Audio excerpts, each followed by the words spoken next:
कहानी की शुरुआत में हम एक तालाब में एक लड़के को डूबे हुए देखते हैं। वो हमें बता रहा होता है कि वहां सिर्फ अंधेरा और बहुत तेज की ठंड थी। तब उसने चांद को देखा, उस पर उसकी चमकती हुई रोशनी पड़ी जिसने अंधेरे को भगा दिया और उसके बाद उसके अंदर का डर भी भाग गया। वो वहां क्यों था और उसकी जिंदगी का क्या मकसद था उसे कुछ भी नहीं पता। उसे वहां एक छड़ी मिली जिसे छूते ही उसमें कुछ मैजिकल पावर आ गई, जिसे देखकर वो काफी खुश था। वो हवा में भी उड़ सकता था। वहां एक पेड़ पे चढ़कर उसने देखा कि पास में एक गांव है। वो वहां जाकर वहां के लोगों से बात करने की कोशिश करता है, पर बहुत जल्द उसे पता चल जाता है कि कोई भी इंसान उसे ना तो सुन सकता है और ना ही देख सकता है। उसका नाम जैक फ्रॉस्ट था, इतना ही उसे चांद ने बताया था। और इसी तरह लगभग 300 साल बीत गए।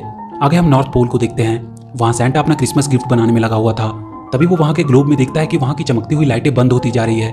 ये लाइट्स इस बात का सबूत थी कि धरती पे रहने वाले लोग अब भी गार्डियंस पे भरोसा करते हैं। और जैसे जैसे वो लाइट्स बंद होती जा रही थी, मतलब अब वो उन पे भरोसा करना बंद करते जा रहे हैं। तभी सैंटा को वहां पिच ब्लैक दिखाई देता है, जो बच्चों को बुरे सपने और डर देता था। सैंटा को ये खतरे की घंटी लगती है। वो तुरंत अपने बाकी के गार्डियंस को बुलाता है, जिनमें से एक होता है ईस्टर बनी, जो ईस्टर फेस्टिवल के दिन सारे बच्चों के घर में रंग बिरंगे एग्स रखता था। दूसरी होती है टूथ फेरी, जो अपनी और भी बहुत सारी नन्ही परियों की मदद से बच्चों के टूटे हुए दांत उनके तकिए के नीचे से कलेक्ट करती थी, जिनमें उन सारे बच्चों की यादें भी होती थी। और तीसरा होता है सैंडमैन, जिसका काम था उन बच्चों को सुनहरे और अच्छे सपने दिखाना, जो उन्हें अपनी जिंदगी में सच्चाई के रास्ते पे चलने के लिए मोटिवेट करती है। सैंटा उन सबको बताता है कि शायद कोई बड़ा खतरा उन पे आने वाला है, क्योंकि उसने पिच ब्लैक को देखा है और वो शायद फिर से वापस आने की कोशिश कर रहा है। तभी उनके पास चांद की रोशनी पड़ती है, जिसमें उन्हें जैक फ्रॉस्ट की परछाई दिखाई देती है। चांद उन सबको एक नया गार्डियन दे रहा था। जैक फ्रॉस्ट को देखकर बनी खुश नहीं था, क्योंकि उसे लगता है कि वो एक बहुत ही गैर जिम्मेदार और स्वार्थी लड़का है और वो एक गार्डियन बनने के लायक नहीं है। पर सैंटा उससे कहता है कि अगर चांद ने इसे गार्डियन बनाया है तो जरूर इसके पीछे कोई बड़ा मकसद होगा। आगे हम जैक फ्रॉस्ट को देखते हैं, जो अपने स्नो पावर से लोगों के साथ मस्ती कर रहा होता है। उसे इस काम में बहुत मजा आता था। वो सर्दियों में अपना सारा समय ऐसे ही गुजारा करता था। उसे बस इस बात से परेशानी थी कि कोई भी बच्चा जैक फ्रॉस्ट पे बिलीव नहीं करता था, जिसकी वजह से वो किसी को भी दिखाई नहीं दे सकता था। वो वहीं खेल रहे जिमी नाम के एक लड़के को अपनी प्रेजेंस बताने की कोशिश करता है। जिमी अपने दोस्तों के साथ बर्फ में खेलने लगता है। जैक फ्रॉस्ट उसे वहां शहर में बर्फ की स्लाइडिंग भी करवाता है, जिसमें उसे बहुत मजा आता है। पर वो ये नहीं समझता कि ये सब जैक फ्रॉस्ट की वजह से हो रहा है। जैक उदास होकर वहां से चला जाता है। वो रात में चांद से बातें कर रहा था कि उसने उसे क्यों बनाया, उसका मकसद क्या है। तभी वो देखता है कि सैंडमैन की सुनहरी रोशनी बच्चों को सुनहरे सपने देने आ गई है। वो थोड़ा खुश हो जाता है। वहां के बच्चे सपने देखने लगते हैं। तभी ब्लैक पिच आकर उनके सुनहरे सपने को एक नाइटमेयर में बदलने लगता है। वो अपनी काली शक्तियों को हर जगह फैला देता है और उन सारे सुनहरे सपनों को नाइटमेयर में बदलने लगता है। जैक को वहां शहर में उस दिन बनी मिलता है और उसके आदमी जैक को पकड़कर एक मैजिकल पोर्टल के थ्रू नॉर्थ पोल ले आते हैं। वहां उसे बाकी के गार्डियंस मिलते हैं। सैंटा उसे बाकी सभी गार्डियन से इंट्रोड्यूस करवाता है। सैंटा उसे बताता है कि चांद ने उसे गार्डियन बनाया है, पर जैक फ्रॉस्ट उनसे कहता है कि उसे नहीं लगता कि वो एक गार्डियन बनने लायक है, क्योंकि उसे डिसिप्लिन में रहना और लोगों के ऑर्डर फॉलो करने में कोई इंटरेस्ट नहीं है। तब वो लोग उसे बताते हैं कि कैसे उन पर ब्लैक पिच का खतरा बढ़ गया है और उसे खुद चांद ने गार्डियन चुना है, इसलिए वो मना नहीं कर सकता। सैंटा उसे वहां की बाकी सभी चीजों की जानकारी देने लगता है। तभी बनी उनके पास आकर बताता है कि टूथ पैलेस में कुछ प्रॉब्लम हो गई है। वो सारे सैंटा के स्लेज में बैठकर टूथ पैलेस तक पहुंचते हैं। वहां ब्लैक पिच के नाइटमेयर सारी नन्ही परियों को कैद करके ले जा रहे होते हैं। किसी तरह जैक फ्रॉस्ट एक नन्ही परी को बचा लेता है। टूथ फेरी उन्हें बताती है कि उन लोगों ने बहुत देर कर दी। वो वहां की सारी परियां और वहां रखे सारे बच्चों के टूथ्स को चुरा कर ले गया। तभी वो लोग वहां ब्लैक पिच को देखते हैं, जो उनसे कहता है कि एक वक्त हुआ करता था जब लोग उससे डरते थे और उसे अपने आसपास महसूस करते थे। पर एक दिन चांद ने उन गार्डियंस को वहां भेजा उसका डर खत्म करने के लिए। उन्होंने लोगों के दिलों में आशा जगाई और उन्हें उम्मीद दिया, और उसके बाद से वो सारे ब्लैक पिच को एक बुरा सपना समझकर भूल गए। पर अब सब बदलेगा। उन्हें फिर से डर का एहसास होगा और उनके दिलों से वो गार्डियंस को निकाल फेंकेगा। और ये अब होना शुरू भी हो चुका है, क्योंकि जब उन बच्चों के टूथ्स को लेने कोई परी नहीं जाएगी तो उन सबका टूथ फेरी से भरोसा उठ जाएगा और वो लोग उसे भूल जाएंगे। और अगर सबने भरोसा करना छोड़ दिया तो उनकी सारी शक्तियां भी धीरे धीरे खत्म हो जाएगी। और उसके बाद ना ही कोई क्रिसमस होगा और ना ही कोई ईस्टर होगा, तो सिर्फ अंधेरा और उसका डर। सारे गार्डियन उस पर हमला करने लगते हैं, पर वो वहां से भागने में सफल रहता है। टूथ फेरी अपनी नन्ही परियों के पकड़े जाने से बहुत उदास थी। जैक उससे पूछता है कि ब्लैक पिच टूथ चुराकर क्या करना चाहता है। टूथ फेरी उसे बताती है कि बात सिर्फ टूथ्स की नहीं है, इनमें उन बच्चों की यादें हैं। वो अपनी परियों के साथ उन बच्चों पे नजर रखती है और कभी भी उनकी लाइफ में अगर उनके बचपन की मेमोरी की जरूरत पड़ती है तो वो उन्हें वो यादें देते हैं। वो कहती है कि उनके पास सबकी यादें रहती है, यहाँ तक कि जैक की भी यादें उनके पास थी। वो उसे कहती है कि तुम्हारी भी एक जिंदगी होगी, तुम्हारी जैक फ्रॉस्ट बनने से पहले की। जैक फ्रॉस्ट अब किसी भी हालत में अपनी पुरानी लाइफ के बारे में जानना चाहता था। तभी टूथ फेरी के कुछ पंख झड़ने लगते हैं। शायद लोगों का उससे विश्वास उठता जा रहा है। सैंटा सबको आइडिया देता है कि वो खुद जाकर सारे टूथ्स को कलेक्ट करेंगे और वो सारे गार्डियन निकल पड़ते हैं टूथ कलेक्ट करने।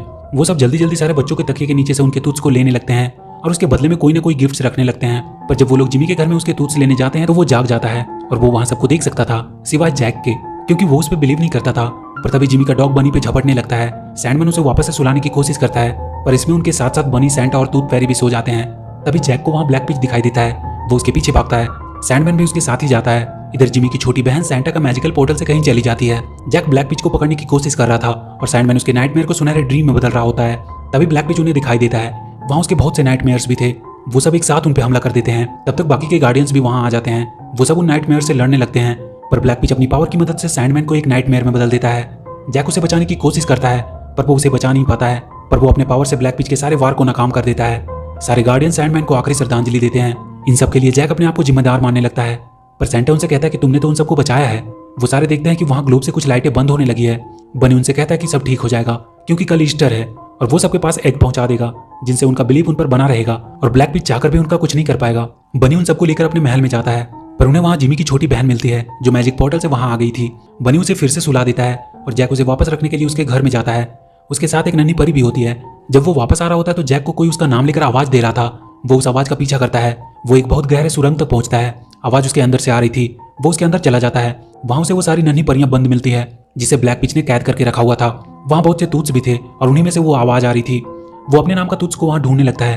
तभी ब्लैक पिच वहां आता है और उसे उसका तूत दिखाता है। जैक उसके पीछे पीछे भागने लगता है। वो उसे उसका तूत दे देता है। वहां वो एक सुरंग तक पहुंचता है जहां सारे ईस्टर एग्स टूटे पड़े थे। वो वहां से बाहर निकलता है। वहां उसे बाकी गार्डियंस मिलते हैं। वो उससे पूछते हैं कि वो कहाँ था। नाइटमेयर्स ने उनके टनल पे हमला किया और सारे एग्स को बर्बाद कर दिया। जब उन्हें पता चलता है कि वो ब्लैक पिच के साथ था तो वो लोग उस पर बहुत गुस्सा करते हैं। वो उससे कहते हैं कि जब उन्हें उसकी सबसे ज्यादा जरूरत थी तो वो वहां से गायब था। जिमी और उसके दोस्तों को जब ईस्टर एग नहीं मिलते हैं तो वो लोग मान लेते हैं कि गार्डियन होते ही नहीं है। जिमी उन्हें विश्वास दिलाने की कोशिश करता है कि उसने अपनी आंखों से उन्हें देखा है पर कोई उसकी बातों पर भरोसा नहीं करता है। सब अपने घर वापस चले जाते हैं। जैक भागकर अंटार्कटिका आ जाता है। वहां भी उसे ब्लैक पिच मिलता है जो उससे कह रहा था कि वो गार्डियंस तुम्हें कभी भी अपना नहीं मानेंगे। वो उसके साथ मिल जाए। फिर सब लोग ब्लैक पिच और जैक फॉरेस्ट को जानने लगेंगे। पर जैक कहता है कि वो नहीं चाहता कि लोग उसे डर के मारे जाने और वो वहां से जाने लगता है। पर ब्लैक पिच एक नन्ही परी को मारने की धमकी देता है और उससे उसका स्टिक मांगता है। जैक उसे अपना स्टिक दे देता है और स्टिक मिलते ही वो उस परी को दूर फेंक देता है और उस स्टिक को तोड़ देता है। वो जैक पे हमला करके उसे वहां एक खाई में फेंक देता है और उसका टूटा हुआ स्टिक भी वहीं फेंक कर चला जाता है। कुछ देर बाद जैक की आंख खुलती है। वो देखता है वो नन्ही परी वहीं गिरी पड़ी है। वो उसे उसके जेब से उस दूध को निकालने को कहती है। उसे छूते ही जैक को उसकी पुरानी जिंदगी दिखाई देने लगती है। उसकी एक छोटी बहन थी। वो दोनों एक दिन खेल रहे होते हैं। तभी उसकी बहन के नीचे का बर्फ टूटने लगता है। वो किसी तरह वहां पड़ी एक छड़ी की मदद से उसे बचा लेता है पर वो खुद वहीं तालाब में डूब जाता है। तब उसे समझ आता है कि उसे चांद ने एक गार्डियन क्यों बनाया, क्योंकि उसने अपनी जान पे खेलकर अपनी बहन को बचाया था। वो वहां पड़ी अपनी टूटिया स्टिक को उठाकर फिर से जोड़ने लगता है और उसकी पावर से वो फिर से जुड़ जाती है। वो वहां से डायरेक्ट उन सभी नन्ही परियों को छुड़ाने पहुंचता है। वो उनके पिंजरे को खोल देता है पर वो सब उड़ नहीं पा रही थी। उनकी पावर शायद खत्म हो रही थी क्योंकि वहां रखे ग्लोब की सारी लाइटें अब बंद हो रही थी और अब मात्र एक लाइट बची हुई थी। ये जिमी था। जैक तुरंत उसके पास पहुंचता है। वो देखता है कि जिमी एक बनी टॉय से बातें कर रहा है कि उसके सारे दोस्त समझते हैं कि बनी एग्जिस्ट नहीं करता है। तब जैक वहां बर्फ का एक बनी बनाकर उसकी तरफ भेजता है जिसे देखकर जिमी बहुत खुश हो जाता है। पर वो बनी टूटकर छोटे छोटे स्नो में बदल जाता है। वो समझ जाता है कि ये बनी नहीं बल्कि जैक फ्रॉस्ट है। वो पीछे मुड़कर देखता है कि वो जैक को देख सकता है। जैक भी बहुत खुश हो जाता है कि पहली बार किसी ने उसे देखा। वो उसे बताता है कि सारे गार्डियंस रियल होते हैं। तभी जैक देखता है कि बाकी के गार्डियंस भी वहां आ गए हैं पर वो सब अब पावरलेस हो चुके हैं। बनी भी अब एक छोटा सा बनी बन चुका है। तभी ब्लैक पिच वहां आता है। जैक उस पर हमला करने लगता है पर बहुत जल्द वो उससे हारकर नीचे गिर जाता है। ब्लैक पिच उन सबको मारने के लिए उनकी ओर बढ़ता है। तब जिमी जैक से कहता है कि उसे बहुत डर लग रहा है। जैक को अपनी बहन की याद आती है। वो जिमी से कहता है कि इससे डरने की कोई जरूरत नहीं है और वो एक स्नोबॉल उसके ऊपर फेंकता है जिसे देखकर जिमी हंसने लगता है।